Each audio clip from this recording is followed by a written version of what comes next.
El Señor esté con ustedes. Y con su espíritu. Lectura del Santo Evangelio según San Juan.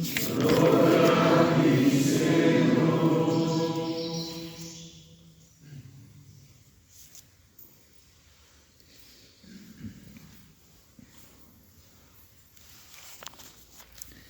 Se acercaba la Pascua de los judíos y Jesús subió a Jerusalén y encontró en el templo a los vendedores de bueyes, ovejas y palomas y a los cambistas sentados, y haciendo un azote de cordeles los echó a todos del templo, ovejas y bueyes, y a los cambistas les esparció las monedas y les volcó las mesas, y a los que vendían palomas les dijo: quiten esto de aquí, no conviertan en un mercado la casa de mi Padre.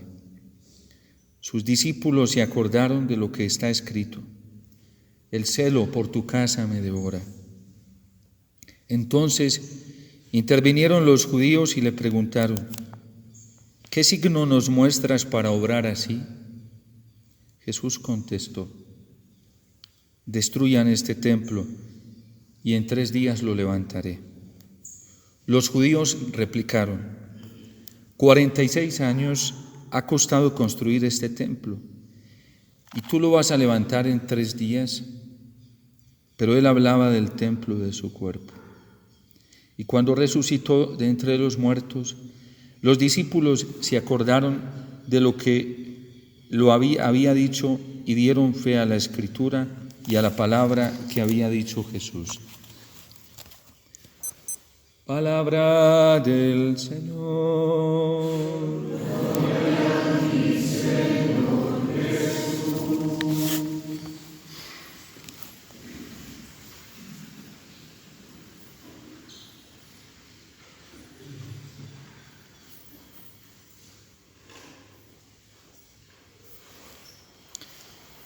La dinámica que maneja San Juan en el Evangelio es una dinámica de restauración del culto y de restauración de todo aquello que hace parte del culto o sirve para darle culto al Señor.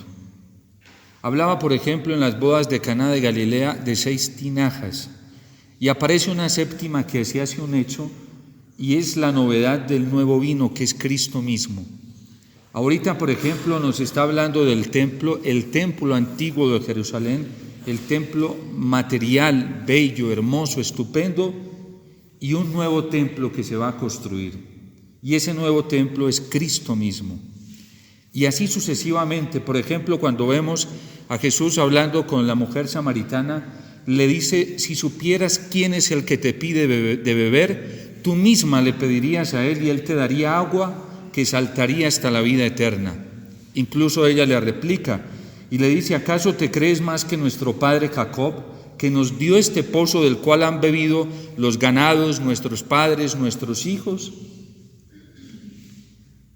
Y Jesús le hace ver incluso a la mujer samaritana que Él es superior a la fuente, que Él es superior a Jacob y que incluso Él es superior al altar que ellos se han edificado en Samaria y al altar que hay en Jerusalén, porque ya los verdaderos adoradores no adorarán al Padre ni en este templo ni aquí en el monte Garizim, sino que adorarán al Padre en espíritu y en verdad. Porque se está instaurando un nuevo culto, se está instaurando una nueva forma de adorar a Dios, de glorificar a Dios, y es a través del Espíritu Santo.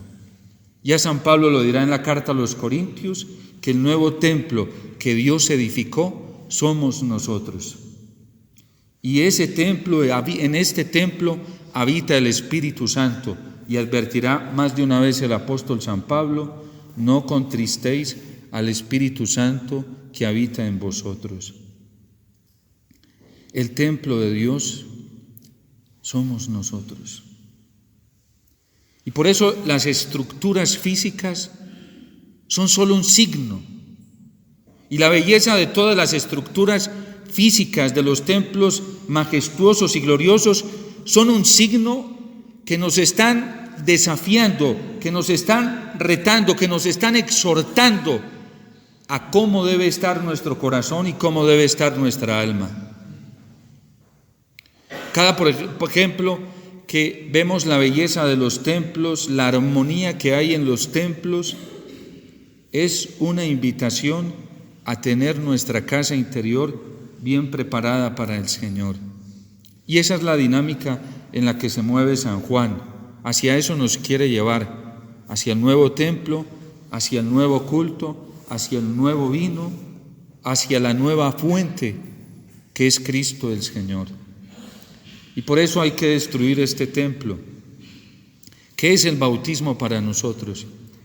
El bautismo es el proceso en el que se destruye el viejo templo, una vieja casa, una vieja construcción, y tiene que ser destruida. Por eso cuando venimos al rito del bautismo hay unas renuncias al mundo, a nosotros mismos, al demonio. Y esa es la forma de destruir esa edificación vieja. Hay una pila bautismal, una fuente bautismal muy catequética en Éfeso, en la basílica donde fue proclamado el dogma de la maternidad divina. Y allí está una fuente catequética dentro de las catequesis mistagógicas que eran tan profundas en los primeros siglos del cristianismo, y esa fuente forma toda la letra Phi en griego, que es como una O redonda y cruzada por un palito por el centro, si podemos decirlo así, una línea. Y cuando se mira desde la parte de encima se ve la letra Phi, que viene de la palabra fotos en griego, y fotos significa fuego. ¿Qué quisieron decirnos los padres de la Iglesia? ¿Qué quiso decirnos la Iglesia en esa catequesis mistagógica de esa fuente bautismal? Que el bautismo es una inmersión por el fuego. Y entonces tiene 3 escalones que hacen parte de esa línea que atraviesa la letra. Tiene 3 escalones para bajar a la piscina.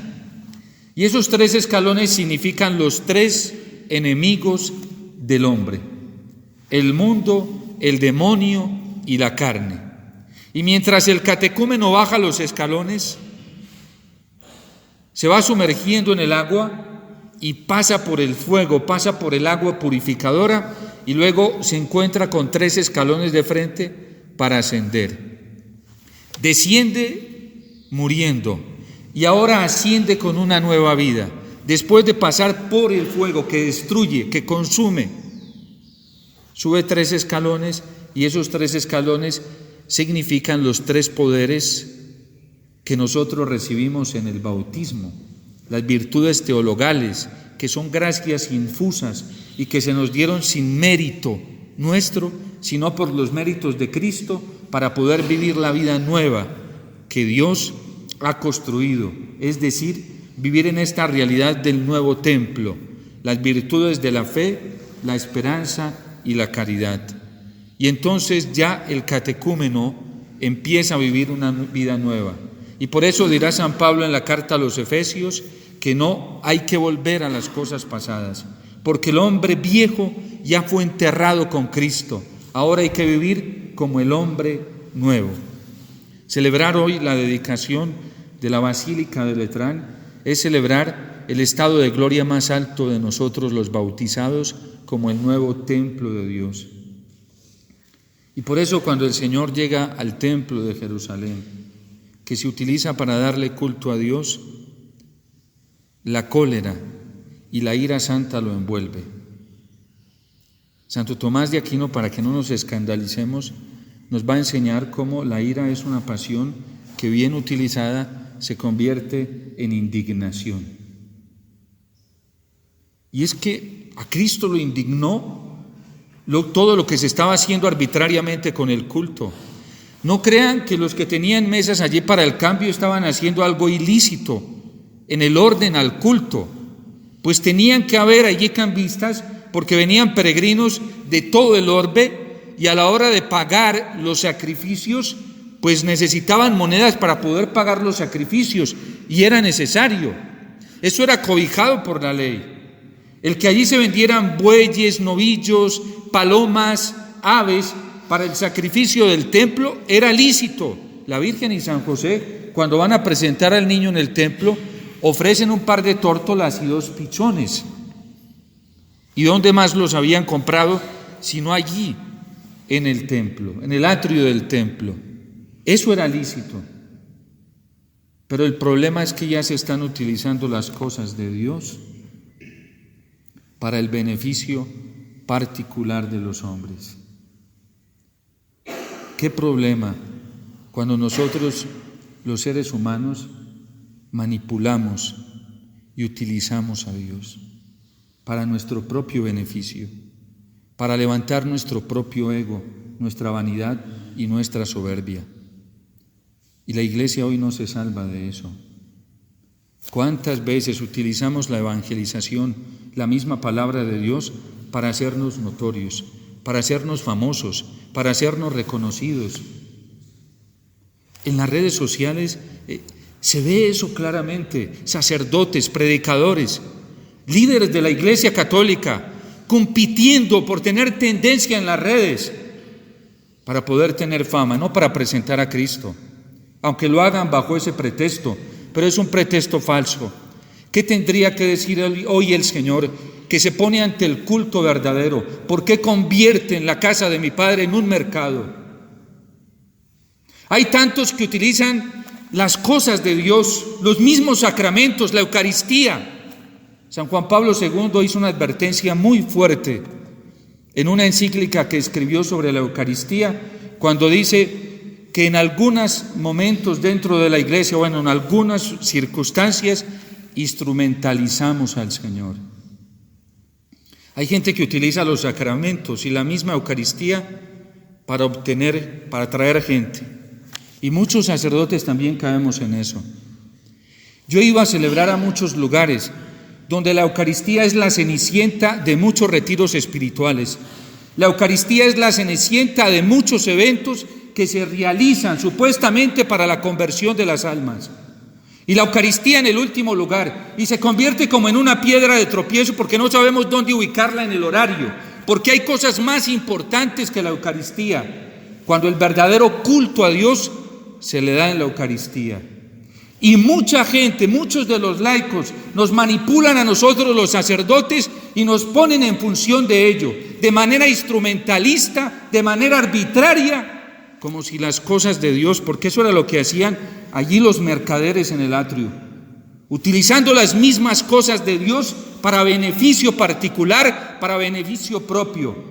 ¿Cómo no va a pararse el Señor hoy indignado a denunciar que la casa de su Padre la hemos convertido en una cueva de bandidos, en una cueva de ladrones?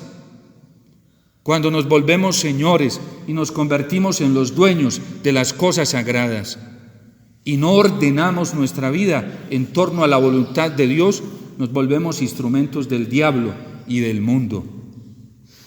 El peligro más grande de nosotros los instrumentos es caminar en orden a nuestros propios criterios y a nuestros propios sentimientos y a lo que a nosotros nos parece, y no ordenarnos a la voluntad de Dios, ajustarnos al querer divino y buscar qué es lo que quiere Dios, en qué momento quiere que se realicen las cosas, no en mi momento, sino en el momento de Él. Bien decía el padre San Alberto Hurtado, que cuando nosotros no ordenamos la evangelización a la voluntad de Dios, nos convertimos en traficantes de cosas divinas.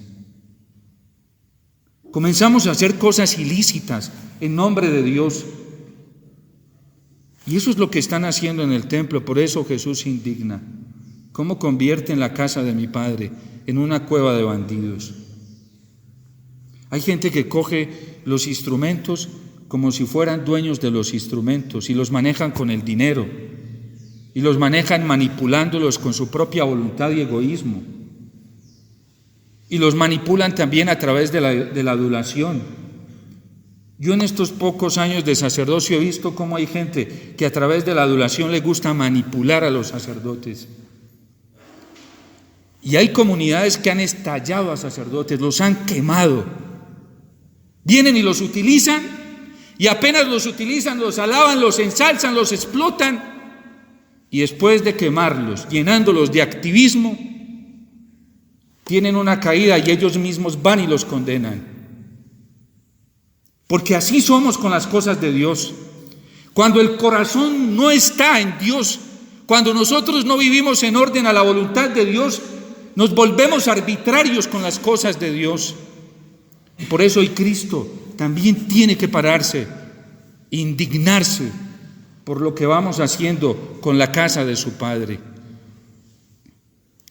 Yo me asombro, le decía alguna vez a mi obispo, cómo y eso no es en nuestra diócesis, eso es a nivel general. Hoy mucha gente está sacramentalizada y entonces la Eucaristía ya se convirtió en un instrumento para cumpleaños. Yo quiero que me celebren aquí particularmente, yo quiero una misa aquí para bendecir esta casa, para bendecir mi finca, para bendecir este lugar. Y la parroquia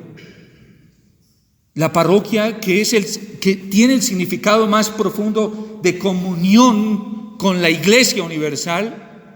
De hecho, hoy estamos celebrando la dedicación de la Basílica de Letrán y todas las parroquias están vinculadas de manera profunda con esta basílica que es madre de todas las iglesias. ¿Ustedes creen que a nosotros nos vincula muchísimo a la iglesia estar lejos de la parroquia? ¿Ustedes creen que a nosotros nos vincula estar lejos de la comunión con un párroco? No. Yo pertenezco a una comunidad religiosa y nosotros geográficamente tenemos que estar en comunión con nuestro párroco y él sabe qué hacemos nosotros y cómo nos movemos. Incluso tratamos de vincularnos como comunidad religiosa. Nosotros hacemos trabajo los hijos del Fiat en nuestra parroquia donde está ubicada nuestra comunidad. Pero hay gente que le gusta vivir de manera individual por pura soberbia, porque no hay humildad. Es que sí es verdad que las instituciones aún en la iglesia están fallando y estamos fallando, pero eso no justifica nuestra autonomía en ningún sentido. Eso es como el Padre Pío, cuando la Santa Sede, en nombre del Papa Juan XXIII, se le vino encima y lo excluyeron del ministerio. ¿Ustedes se imaginan si el Padre Pío se hubiese rebelado? 8 años, más de 8 años encerrado en una celda. Yo pude ver allí la habitación, una habitación pequeñísima, en obediencia a la iglesia. ¿Y ustedes creen que era justo lo que estaban haciendo con el Padre Pío? Era injusto. Y toda esa condena le vino a través de calumnias. Y sin embargo, él sabe que tiene que estar sometido a la iglesia y a la comunión con la iglesia. A mí me da mucho pesar hoy de tantos sacerdotes que se han desesperado y locamente han dado un salto fuera de la iglesia. ¿Saben a merced de quién están? Del diablo. Del diablo. Y pueden tener las mejores intenciones. Y pueden querer obrar de la mejor manera, pero por eso la moral cristiana no solamente se fija en la recta intención. Cuando la iglesia va a valorar un acto moral, no solamente mira la intención, y San Juan Pablo II nos lo reconfirmó en la Veritatis Splendor. A las buenas intenciones hay que ponerle buenos actos, porque no basta la recta intención. Con recta intención el demonio ha engañado a muchísima gente. El Padre Pío tenía recta intención de ayudar a las almas, ayudar a muchísimos. ¿Qué hubiese sido si el Padre Pío hubiese desobedecido y hubiese seguido celebrando la misa públicamente y hubiese seguido confesando? Por eso nosotros tenemos que estar vinculados a la iglesia y de manera particular a nuestros obispos y a las parroquias. Yo les decía ayer, yo por eso amo tanto mi comunidad. Pero si mi comunidad me desconecta de la obediencia verdadera, yo ahí no estaría. No estaría. Y hoy hay comunidades que les gusta vivir paralelamente haciendo sus propios caprichos y sus propios quereres. Ahorita en la peregrinación que estuve, a mí me impactaba mucho porque iba a celebrar en alguna capilla y le mostraba al párroco mis licencias, mis credenciales actualizadas, y solo las miraban y me decían: Padre, puede celebrar. Pero si yo no hubiera tenido las credenciales, ¿qué es el vínculo jurídico que yo debo tener con la iglesia? Por eso en la iglesia nada puede moverse por capricho personal, tiene que tener aprobación jurídica. La iglesia tiene sus propias leyes porque tiene la autoridad divina para hacerlo. Entonces nosotros tenemos que buscar que nuestra vida esté vinculada con el Señor a través de la iglesia. Es verdad que hoy hay deficiencias en las instituciones y eso va a seguir incrementando y la iglesia no se ha salvado de ello. Pero eso no justifica que nosotros hagamos las cosas a nuestra manera y tomemos la justicia por nuestras propias manos. Eso es soberbia, porque la justicia le corresponde a alguien más grande que nosotros y es al Señor. Solo el Señor tiene ese derecho para sí mismo de aplicar la justicia. Y así veamos, y lo vamos a ver mucho antitestimonio hoy. Estamos viendo antitestimonio en obispos, en cardenales, antitestimonio en consagrados, antitestimonio en muchos miembros que hacen parte del gobierno de la iglesia. Es verdad que muchos de nuestros referentes, a quienes les debemos obediencia, muchos de ellos no viven de manera coherente, pero allá ellos tendrán que darle cuentas al Señor. A nosotros nos corresponde estar vinculados con la iglesia y vinculados primero desde un amor recto por el Señor, sobre todo renunciando a la vida de pecado. A mí me asombra mucho cómo hay lugares donde la gente se preocupa por lo externo, estar bien externamente, aparecer bien externamente, con las manos untas y los ojos blanqueados. ¿Y cómo está ese templo interior? Corazones llenos de corrupción, de pecado, de maldad, pero bien vestidos. No todo lo que brilla es oro. Y uno como sacerdote lo sabe. ¿Y yo cómo lo sé? Porque yo, por pura bondad del Señor, veo las conciencias que llegan al confesionario. Hoy hay mucha apariencia en la iglesia, no solo en nosotros los sacerdotes, bueno, por lo menos en nosotros los sacerdotes ya aparece a la luz y es bueno que se destape la olla, ¿sí? Pero hay gente que vive solo de apariencias, laicos, matrimonios que son pura apariencia. Yo me acuerdo que una vez nos decía nuestra fundadora, que nos enfatizaba mucho y nos decía que nosotros teníamos que ser coherentes. Y decía que un hijo o una hija del fiat que no fuera coherente, viviendo desde el corazón el amor al Señor, era una mentira andante vestida de azul y de blanco. Y nos decía eso, ojalá nunca esté aquí en esta obra. Mentiras vestidas de azul y de blanco.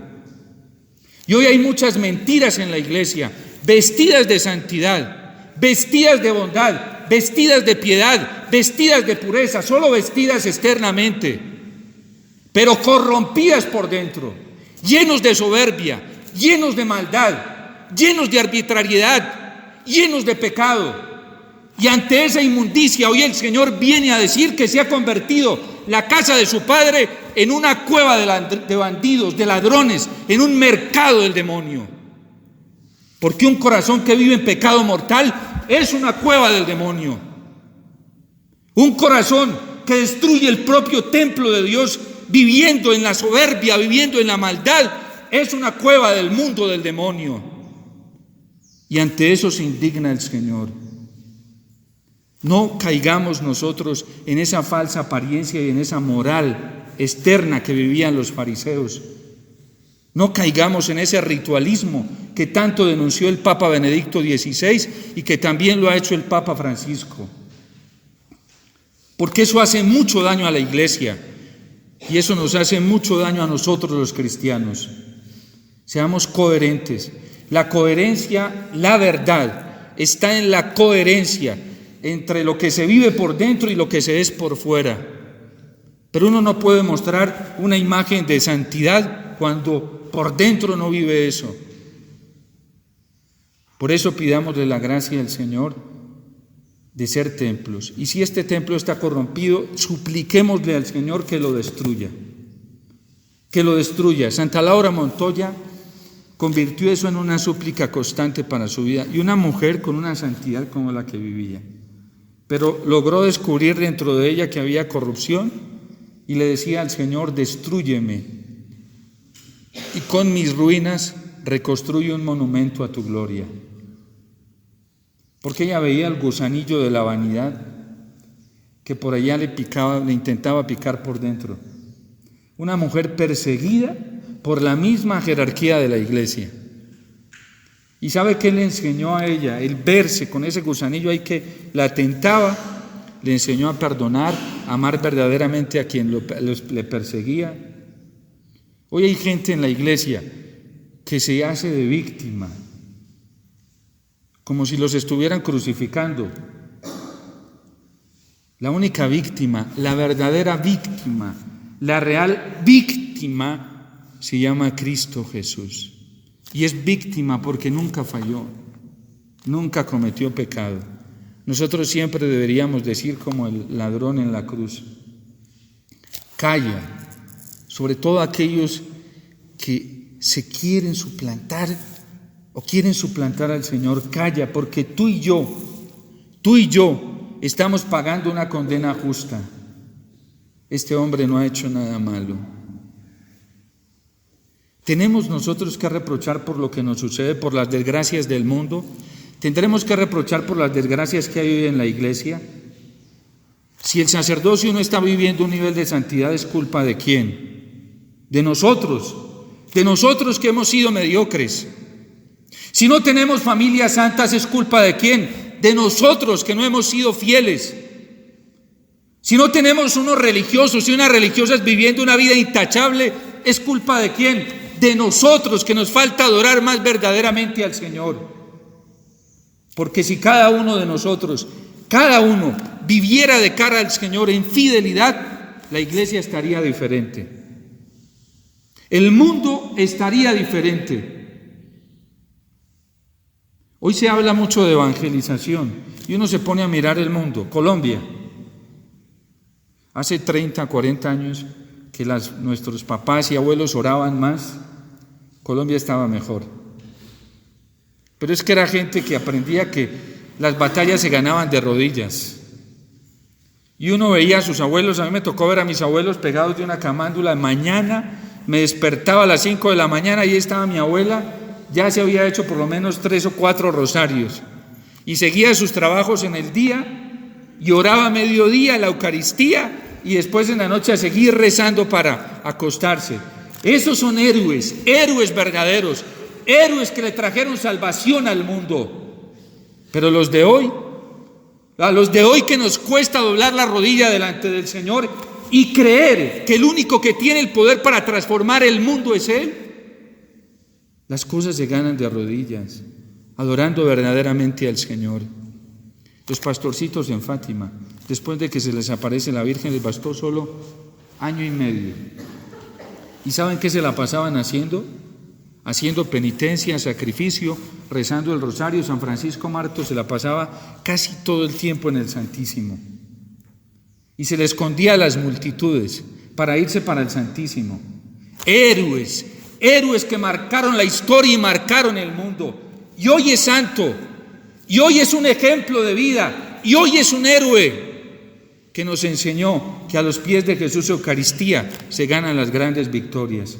Cuando San Juan Pablo II fue a beatificarlos, dijo que gracias al sacrificio de ellos, la bala no había llegado al objetivo que tenía que llegar para su muerte. Por eso los beatificó. Héroes, héroes que lograron transformar el transcurso de las circunstancias donde debía morir el Papa San Juan Pablo II para beneficiar al mundo. ¿Y quiénes nos vimos beneficiados? Nosotros, por el sacrificio de héroes. Tenemos que dejar de hablar tanto. Yo el primero, y comenzar a actuar más de rodillas delante del Señor, a vivir un verdadero culto desde el corazón a Dios y especialmente en la Eucaristía. No con parlachines, no hablando, no diciendo mucho, haciendo de rodillas, con el corazón rendido delante del Señor. Porque este mundo ya está cansado de tanta palabrería y Dios también. No hagáis como los hipócritas, que les creen que por mucho hablar y mover tanta retalia rezando, van a lograr mucho. No hagáis como los hipócritas. Rezad en lo secreto y orad a vuestro Padre que ve en lo secreto, y vuestro Padre que ve en lo secreto os escuchará. Pidámosle al Señor que si hemos caído en ese ritmo de un culto trastornado, que destruya este templo, que lo destruya y que Él mismo lo vuelva a construir, para que sea una morada digna para el Señor, como la morada del corazón de la Virgen, de los santos y de las santas. Es tiempo que nosotros le pidamos al Señor que destruya este templo, y por eso Dios está permitiendo tantas catástrofes en el mundo, porque es que como no entendemos a las buenas, pues toca de esa manera, y esto va a seguir creciendo. Entonces, al fin de cuentas, el fuego se va a encargar de dejar a la luz con qué está construida la casa de cada uno, si con hierro, con bronce, con oro o con paja. Y el fuego se está incrementando y se va a incrementar, para que quede al descubierto en dónde está el corazón de cada uno de nosotros, en quién estamos cimentados, si en el Señor, en nuestras propias fuerzas o en las del mundo. Dios te salve María, llena eres de gracia, el Señor es contigo, bendita tú eres